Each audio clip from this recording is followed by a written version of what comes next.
جب حضور اکرم صلی اللہ تعالیٰ علیہ وسلم کا دور تھا ظاہری زندگی کا، اس وقت بیت المقدس پر عیسائیوں کا ہی قبضہ تھا۔ ہم یہ بتاتے ہیں عیسائیوں کا، لیکن عیسائیوں نے کہاں سے قبضہ کیا تھا؟ وہ تو یہودیوں سے حاصل کیا تھا، یہودیوں کو مارتے تھے۔ اتنی خطرناک جنگیں ہوتی تھیں عیسائیوں میں اور یہودیوں میں کہ بیت المقدس میں خون خرابہ یہ آج کی تاریخ نہیں ہے، بہت پرانی تاریخ ہے۔ ٹائٹس نام کا ایک عیسائی بادشاہ جس نے پورے بیت المقدس کی اینٹ سے اینٹ بجا دی تھی، اور اس نے جتنے یہودی وہاں پر آباد تھے سب کو قتل کروا دیا تھا۔ پھر عیسائیوں کا قبضہ ہوا تھا۔ کتنے بڑے بڑے عیسائی بادشاہ آئے اور انہوں نے وہاں پر سوائے ظلم کے اور کچھ نہیں کیا بیت المقدس میں۔ یہ تو ان کی تاریخ چلتی تھی عیسائیوں کی، یہودیوں کی۔ یہودیوں سے کئی مرتبہ بیت المقدس لے لیا گیا اور عیسائی جھنڈا وہاں لہرایا گیا۔ کئی 100 سال تک عیسائیوں نے یہودیوں کا داخلہ بھی بند کر رکھا تھا کہ کوئی یہودی پھٹکنے بھی نہ پائے۔ بیت المقدس تو چھوڑیں، یروشلم میں، فلسطین میں کسی یہودی کی انٹری نہیں تھی۔ عیسائیوں کا جب غلبہ تھا تو یہ کئی زمانے تک چلتا رہا۔ اصل یہاں پر کیا تھا وہ میں آپ کو بتا دوں۔ یہ بیت المقدس کا مسئلہ آپ کو سمجھنا اس لیے بھی ضروری ہے کہ آج پوری دنیا میں یہ ایک سب سے بڑا ایشو کیوں ہے۔ اس کی بنیاد یہ ہے کہ حضرت آدم علیہ السلام کے بعد سے وہ جگہ مقدس تھی، فرشتوں کی تعمیر کی ہوئی، لیکن جب حضرت داؤد علیہ السلام تشریف لائے تو آپ نے، چونکہ آپ کی حکومت تھی اس وقت، آپ بادشاہ تھے، آپ نے ایک مسجد تعمیر کرنے کا حکم دیا، لیکن آپ کے زمانے میں وہ کام نہ ہو سکا تو اپنے بیٹے حضرت سلیمان علیہ السلام کو انہوں نے حکم دیا۔ سلیمان علیہ السلام بادشاہ بھی ہوئے اور داؤد علیہ السلام کی کرسی پر بھی فائز ہوئے، اور وہ نبی بھی تھے، رسول بھی تھے، امت بھی تھی آپ کی۔ اور سلیمان علیہ السلام کو تو اللہ تعالیٰ نے ایسی طاقت دی تھی کہ وہ ہواؤں پر بھی حکومت کرتے اور جنات پر بھی حکومت کرتے۔ تو سلیمان علیہ السلام نے کام شروع کیا۔ یہ وہ جگہ تھی جہاں موسیٰ علیہ السلام عبادت کیا کرتے تھے۔ اس جگہ پر سلیمان علیہ السلام نے ایک مسجد بنانے کا حکم دیا اور یہ جنات بنانا شروع کرتے ہیں۔ اس کا ذکر قرآن پاک میں بھی موجود ہے۔ حضرت سلیمان علیہ السلام نے جب پورا ڈیزائن دیا کہ اس طرح سے بننا ہے تو پھر جنات تعمیر کرتے رہے اور جنات اتنا خوف کھاتے تھے سلیمان علیہ السلام سے کہ وہ ایک لمحہ بھی حضرت سلیمان علیہ السلام سے غافل نہیں ہوتے یا حکم عدولی نہیں کرتے۔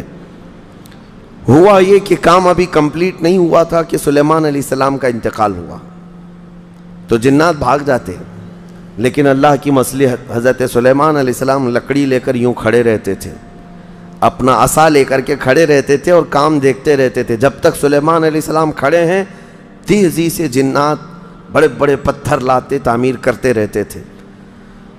انتقال ہوا سلیمان علیہ السلام کا اور آپ ایسے ہی کھڑے رہ گئے، آپ کے کھڑے کھڑے وفات ہوئی ہے۔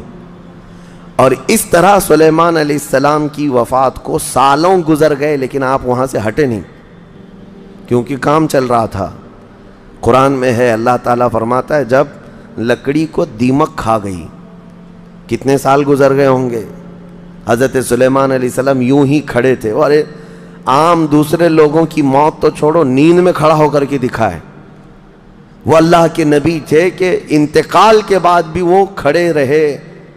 روایتوں میں کئی سالوں تک، 10 سالوں تک آپ کھڑے رہے، اور اس کے بعد دیمک کھا گئی لکڑی کو تو لکڑی ٹوٹ گئی۔ تب سلیمان علیہ السلام زمین پر آ گرے۔ جنات اسی وقت جان گئے کہ یہ تو انتقال کر گئے ہیں۔ تب تک بیت المقدس کا کام کمپلیٹ ہو گیا تھا، جنات بھاگ گئے سب۔ یہ تعمیر، اس کو اصل میں بیت المقدس نہیں کہا جاتا تھا اس وقت، یہ ہیکل سلیمانی، یہ یہودیوں کے عقیدے کے اعتبار سے فرسٹ ٹیمپل ہے، پہلا مندر یا پہلی مسجد جو بھی ہے مقدس تھی۔ یہ ہیکل سلیمانی جو سلیمان علیہ السلام نے جنات سے بنایا تھا، اور سلیمان علیہ السلام کی کرسی جہاں لگتی تھی اس وقت حضرت سلیمان علیہ السلام نے جنات اور سرکش لوگوں سے اور جادوگر لوگوں سے سب چیزیں جادو کی چھین کر اپنی کرسی کے نیچے دفن کر دیا تھا، سب ختم کیا تھا کہ کوئی جادو ٹونا یہ سب چیزیں نہ ہوں، کیونکہ یہودی جادو کے پیچھے بہت بھاگتے تھے، صرف جادو میں ہی دن رات۔ آپ نے سب دفن کیا اور اس کے بعد آپ کے انتقال کے بعد سالوں بیتے اور اسی طرح سے رہے۔ لیکن پھر یہ ہیکل سلیمانی کو ایک بادشاہ آیا جو عراق کا رہنے والا تھا، اس کی یہودیوں سے دشمنی تھی، اس نے ایسا حملہ کیا کہ پورے ہیکل کو توڑ ڈالا، یعنی جو جنات کا بنایا ہوا تھا اس کو مکمل طور سے مسمار کر دیا۔ ایک دیوار باقی رہ گئی، ایک دیوار باقی رہ گئی، جہاں جا کر کے آج یہ یہودی روتے ہیں، دیوار گریا اس کو کہتے ہیں۔ وہ اس زمانے کی ایک باقی رہ گئی، باقی پورا ہیکل گرا دیا۔ زمانہ بیت گیا، یہودی اس بات پر روتے رہے کہ ان کو مارا گیا، قتل کیا گیا۔ پھر عیسائیوں کا اس پر قبضہ رہا، پھر عیسائیوں سے یہودیوں نے ایک بار پھر حاصل کیا، پھر دوبارہ یہ ٹائٹس کے زمانے میں عیسائیوں نے مار کر کے پورے یہودیوں کو خون خون کر دیا، اور پھر بیت المقدس کچھ نہیں تھا، ایک دیوار تھی، ایک دوسری وہاں پر ایک چھوٹی سی عمارت بنائی گئی۔ اس عمارت کو یہ سیکنڈ ٹیمپل کہتے ہیں، سیکنڈ ٹیمپل، یہ دوسرا مندر، اور اسی کو عبادت گاہ بنا کر چلتے رہے۔ زمانہ بیتا، یہاں تک کہ حضور صلی اللہ تعالیٰ علیہ وسلم کی نبوت کا اعلان ہوا۔ پھر اس کے بعد 23 سال گزرے، پھر آپ کی وفات کے بعد صدیق اکبر کا زمانہ آیا، پھر سیدنا عمر فاروق کا زمانہ آیا۔ تقریباً یہ 26-28 ہجری کی بات ہے، حضرت عمر کے دور میں۔ پھر حضرت عمر فاروق کے دور میں جو فتوحات ہو رہی تھی، اسلام پھیلتا جا رہا تھا، تب صحابہ کے ایک لشکر کو حضرت عمر نے فلسطین بھی بھیجا، جس میں حضرت ابو عبیدہ بن جراح بھی تھے۔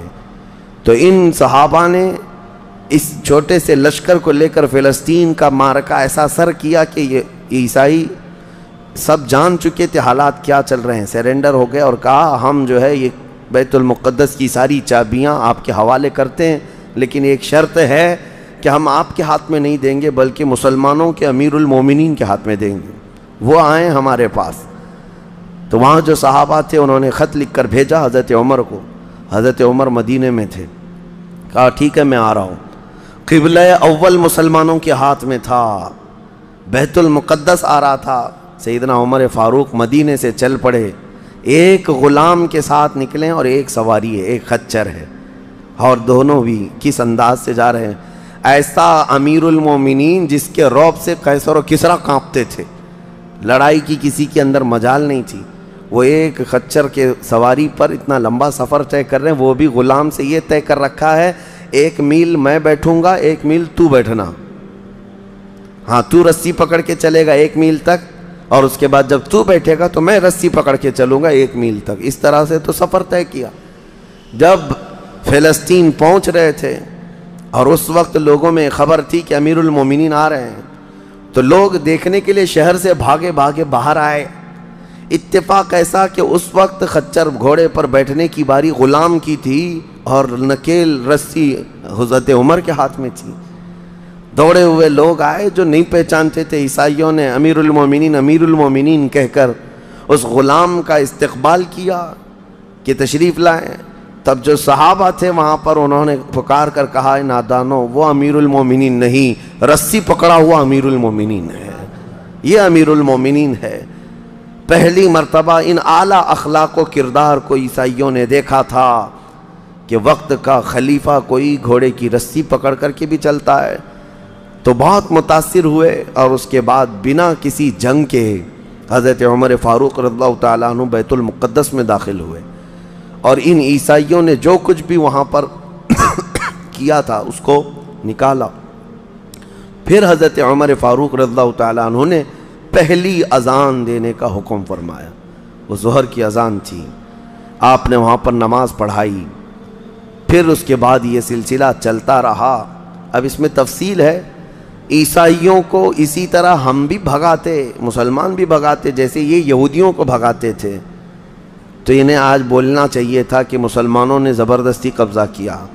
حضرت عمر فاروق کا عام اعلان تھا کہ جو یہاں پر رہنا چاہے اس کے لیے کھلی آزادی ہے، حتیٰ کہ عیسائیوں کا چرچ بھی تھا پرانا، حضرت عمر نے کہا اس کو توڑا نہ جائے، اس میں عبادت جو ہوتی ہے ان کو اپنی عبادت کرنے دیا جائے۔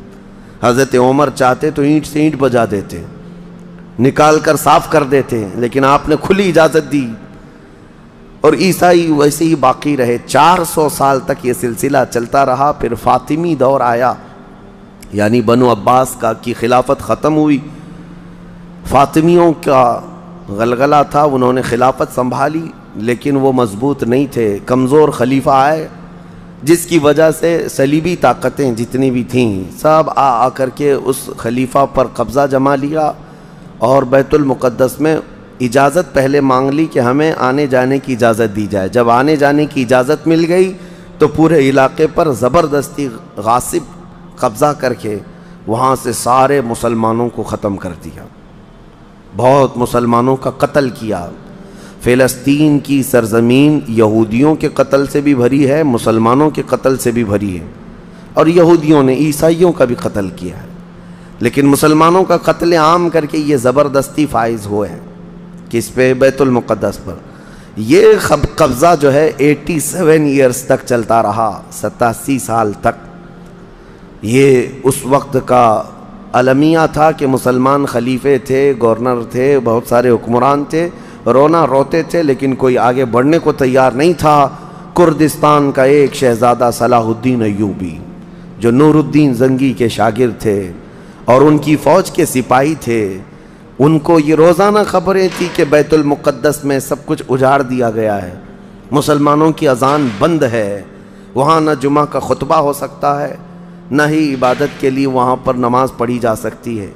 ایک دن گزر رہے تھے، انہوں نے ایک لکڑی کا ممبر بنوایا اور پھر عزم کر لیا کہ یہ ممبر میں بیت المقدس میں رکھ کر کے رہوں گا اور اس سے خطبہ دیا جائے گا۔ وہ ان کا عزم تھا اور اس پر لے کر کے چلتے رہے۔ تقریباً آپ نے 17 جنگیں لڑی ہیں، 17 جنگیں لڑی، اور صلاح الدین ایوبی کو جو درپیش مسائل تھے وہ کہا گیا ہے کہ پہلے تو انہوں نے جو روڈ میپ بنایا تھا اس حساب سے ان کو 2 سال کے اندر یہ جنگوں میں فتح کر لینا تھا۔ 2 سے 4 سال کے اندر ان کے دماغ میں یہ تھا کہ بیت المقدس کو میں حاصل کر لوں گا، لیکن فرماتے ہیں کہ اپنوں کی مخالفت اتنی تھی، جگہ جگہ سے کوئی مسلمان بیٹھا ہوا ہے، نواب بیٹھا ہے، کہیں کوئی کسی چھوٹے علاقے کا خلیفہ، کوئی گورنر، سب پکڑ پکڑ کر کے ان کی ٹانگ کھینچیں، ان کے فوجیوں میں ورغلائیں اور الگ الگ وسوسے ڈالیں، جس کی وجہ سے پہلے اپنوں سے بھڑتے بھڑتے آپ کو 18 سال لگ گئے۔ بیت المقدس پھر پہنچے، صلیبیوں سے معرکہ آرائیاں ہوتی رہیں، پھر وہ 87 سال کے بعد صلاح الدین ایوبی نے دوبارہ بیت المقدس کو ان عیسائیوں سے پاک کیا، اور آپ نے وہ ممبر وہاں پر لگایا اور تاریخی خطبہ عطا کیا تھا۔ اس کے بعد وہ بیمار ہو گئے صلاح الدین ایوبی رحمۃ اللہ تعالیٰ علیہ۔ 17 جنگیں جس نے لڑیں، اور عیسائی آج بھی صلاح الدین کے نام سے ڈرتے ہیں، اور بہت سارے تعریف بھی کرتے ہیں کہ ایسا جرنیل ہم نے دیکھا ہی نہیں دنیا میں صلاح الدین ایوبی کی طرح۔ وہ خون کا پیاسا نہیں تھا، وہ امن کا پیاسا تھا۔ کتنے تو قیدی ایسے آتے تھے جن کو وہ صرف ایگریمنٹ کر کے آزاد کر دیتا۔ عیسائی اس بات پر آج بھی اقرار کرتے ہیں کہ جنگوں میں قید جو ہونے والے کو کوئی چھوڑتا نہیں ہے، لیکن صلاح الدین ایوبی ایک نہیں لاکھوں لوگوں کو آزاد کیا ہے، 1000 بھی نہیں، لاکھوں لوگوں کو آزاد کیا ہے۔ صلاح الدین ایوبی رحمۃ اللہ تعالیٰ علیہ، اللہ ان کی تربت پر کروڑوں رحمتیں نازل فرمائے۔ حیرت کی بات یہ ہے کہ ان کا آخری وقت آیا تو رونے لگے، بستر پر رو رہے تھے۔ لوگوں نے پوچھا کہ کیا بات ہے؟ صلاح الدین ایوبی کہتے ہیں میں نے منت مانگی تھی اللہ سے کہ اے اللہ بیت المقدس فتح ہو جائے تو میں حج پہ جاؤں گا۔ کہا تو پھر کیا ہوا؟ کہا میرے پاس اتنے پیسے نہیں ہیں کہ میں حج کر سکوں۔ یہ وقت کا وہ عادل حکمران جس کی تاریخ عدل سے بھری ہوئی ہے، لیکن یہ بھی تاریخ ہے کہ مال لوٹ کر کے اگر اپنا محل بنایا ہوتا تو صلاح الدین کے بہت سارے آج محلات ہوتے، لیکن وہ آخر وقت بستر پر اس غم سے رو رہے تھے کہ میرے پاس حج پہ جانے کے لیے پیسے نہیں ہیں، جس کے زیر نگیں کتنے علاقے آتے تھے اس وقت، بہت سارے علاقوں کا وہ خلیفہ۔ لیکن میرے عزیزو، اسلام کی سچی تاریخ ایسے ہی خلفاء سے ہے، ایسے ہی خلفاء سے نظام ہے۔ پھر یہ زمانہ چلتا رہا، تقریباً 800 سال گزر گئے، 1921 آیا، 1921، یہ جو گزری ہوئی سینچری ہے ابھی ہماری، یہ فرسٹ ورلڈ وار جب ہوئی، پہلی جنگ عظیم، اس جنگ کے دوران یہودیوں نے زبردستی اجازت مانگی برطانیہ کو ثالث بنا کر کے، کیونکہ جب ترکی کی حکومت ختم ہو گئی، جس کو خلافت عثمانیہ کہا جاتا ہے، جب وہ کمزور ہو کر گر گئی، کیونکہ ان کا دبدبہ تھا، یہ آخری خلافت ہے جو زمین پر تھی، اگرچہ خلافت کے نام سے جو مشہور رہی، تو حضور صلی اللہ تعالیٰ علیہ وسلم کی وفات کے بعد سے لے کر یہ ترکی کی خلافت عثمانیہ تک اس روئے زمین پر خلیفہ ہر زمانے میں کوئی نہ کوئی رہا، لیکن 1921 سے لے کر 1921 سے لے کر اب کا زمانہ آ گیا 2023، اتنے سال، 100 سال گزر گئے، پوری دنیا میں اب کوئی خلیفہ مسلمانوں کا نہیں رہا۔ بادشاہ تو بہت سارے ہیں، امیر المومنین اور خلیفہ کے نام سے اس روئے زمین پر اب کوئی نہیں۔ ان ظالموں نے ہماری خلافت کے نظام کو مار ڈالا، ختم کیا، خلافت کو زمین سے ختم کیا۔ اب لوگوں کو نیا لگتا ہے کہ خلافت کا مطلب کیا ہے۔ خلافت ایک نظام ہے، پورا نظام ہے۔ جب ڈیموکریسی ایک نظام ہے، کمیونزم ایک نظام ہے، تو اسی طرح سے خلافت جو ہے میرے مصطفیٰ کے نظام کا نام ہے۔ جب یہ ختم ہوا تو پھر 1921 میں یہودی جگہ جگہ سے جو مارے گئے تھے، اس وقت جرمن سے بھگائے جا رہے تھے، جینوسائیڈ کیا گیا تھا یہودیوں کا، جرمن میں مارا جا رہا تھا، تو ان کے اوپر دنیا والوں نے چنتک بیٹھک جس کو کہتے ہیں رحم کرنے کا، کئی مرتبہ بیٹھکیں ہوئی، بڑے بڑے لوگوں نے کہا یہودی پوری دنیا میں مارے جا رہے ہیں اور یہ مظلوم ہیں، ان کو کہیں پناہ دی جائے۔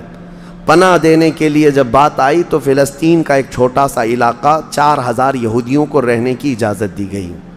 1921 سے 4000 یہودیوں کو رہنے کی اجازت دی گئی، اور پھر جب وہ 4000 یہودی رہے تو بڑھتے بڑھتے دنیا بھر سے لوگ ہجرت کر کے یہودی وہاں جاتے رہے، اور تقریباً 1947 جب ہمارے ہاں آزادی کا مسئلہ چل رہا تھا، تب تک یہودی جو ہے لاکھوں کی تعداد میں وہاں جمع ہو چکے تھے، اور جمع ہو کر کے ان لوگوں نے، اور اسی وقت ہٹلر کا دور بھی ختم ہوا تھا، اور ہٹلر نے ان کو بہت مارا تھا، جس کو ہولوکاسٹ کہا جاتا ہے، اور بہت زیادہ ظلم کیا تھا۔ تو یہ سب بھاگ کر کے فلسطین میں جمع ہوئے، اور پھر ایک ایگریمنٹ سائن کروا لیا گیا دنیا کی بڑی بڑی طاقتوں سے کہ یہ اسرائیل ایک کنٹری ہے۔ فلسطین کو 2 حصوں میں بانٹ دیا گیا، آدھا عربوں میں، آدھا یہودیوں میں، فلسطین کے 2 حصے کر دیے، تو آدھا یہودیوں کو ملا تو ٹھیک ہے، لیکن اس کے غصے میں عربوں میں جنگ شروع ہوئی۔ 1948 کے بعد پھر جنگوں کا آغاز ہو گیا، جارڈن، سیریا، مصر، ان لوگوں نے اس اسرائیل کے ساتھ، انہوں نے نئی کنٹری کا نام اسرائیل رکھا تھا، جنگ کیا۔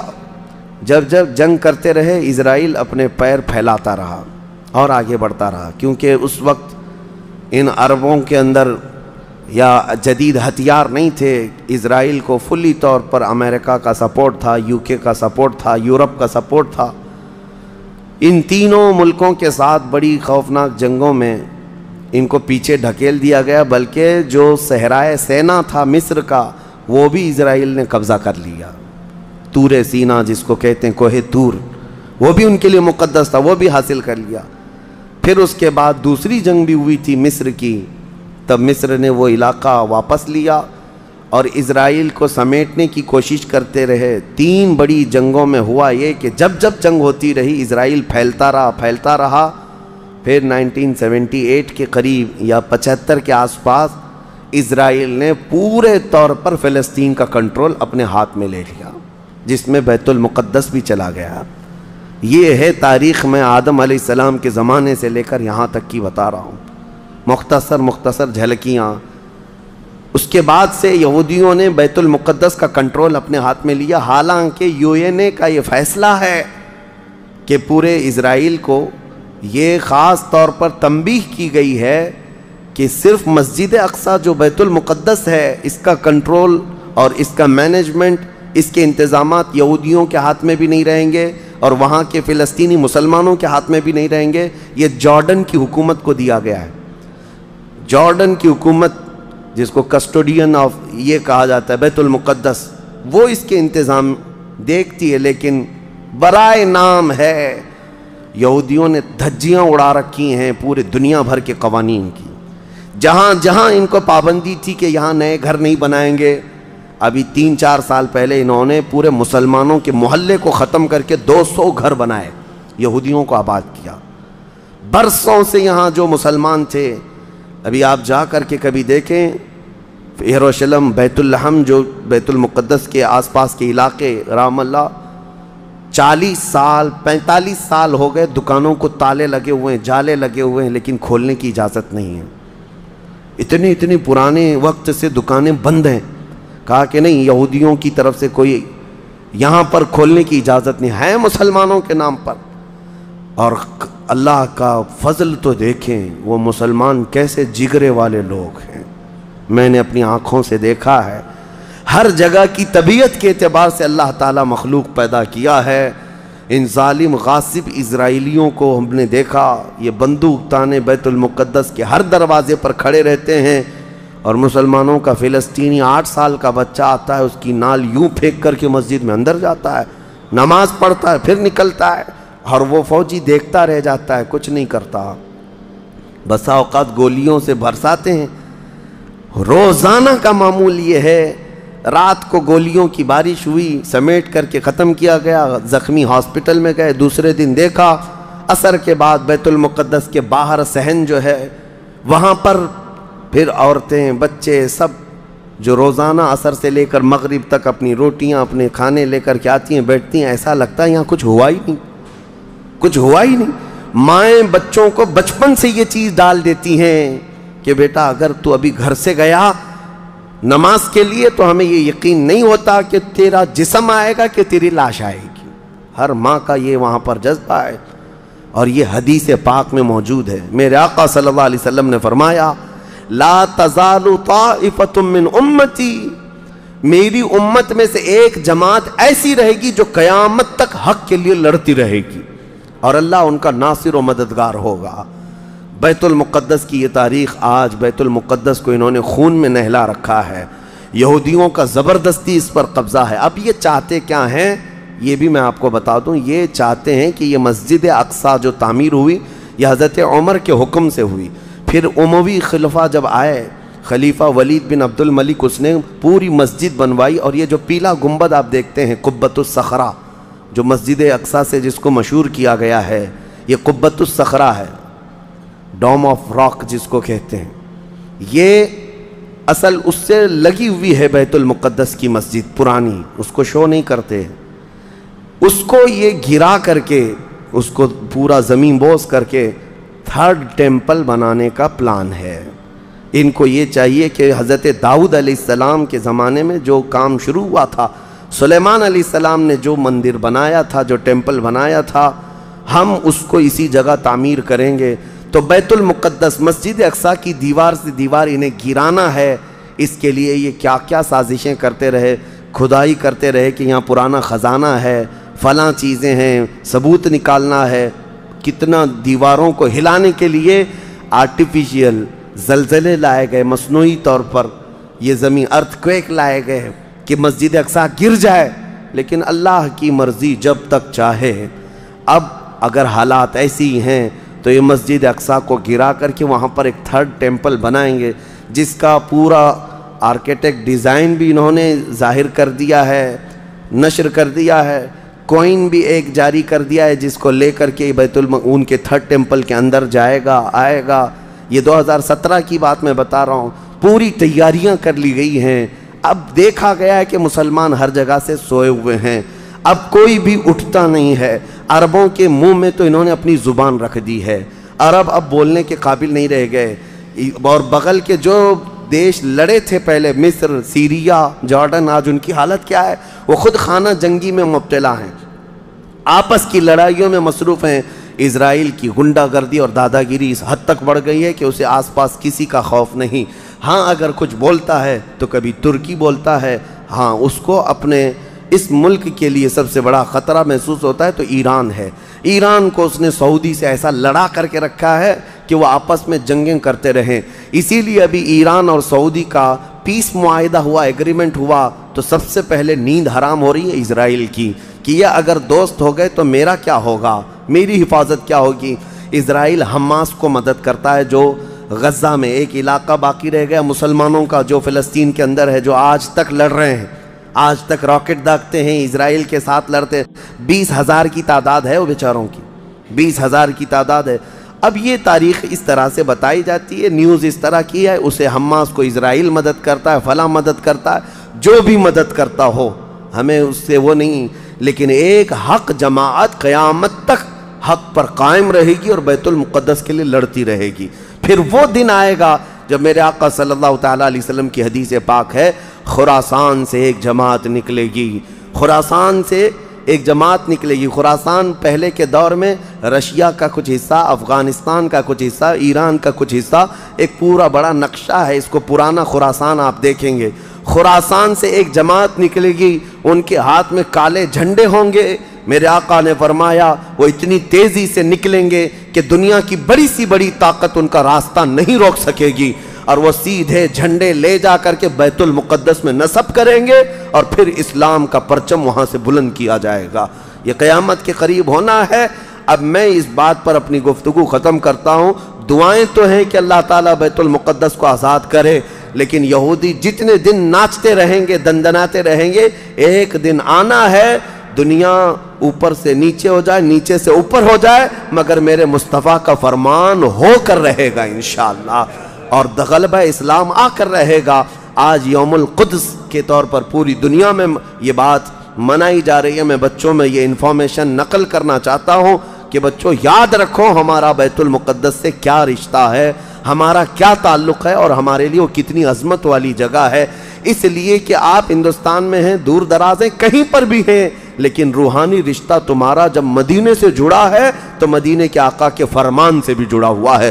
اللہ کریم ہم سب کو بیت المقدس کے محافظین میں شامل فرمائے۔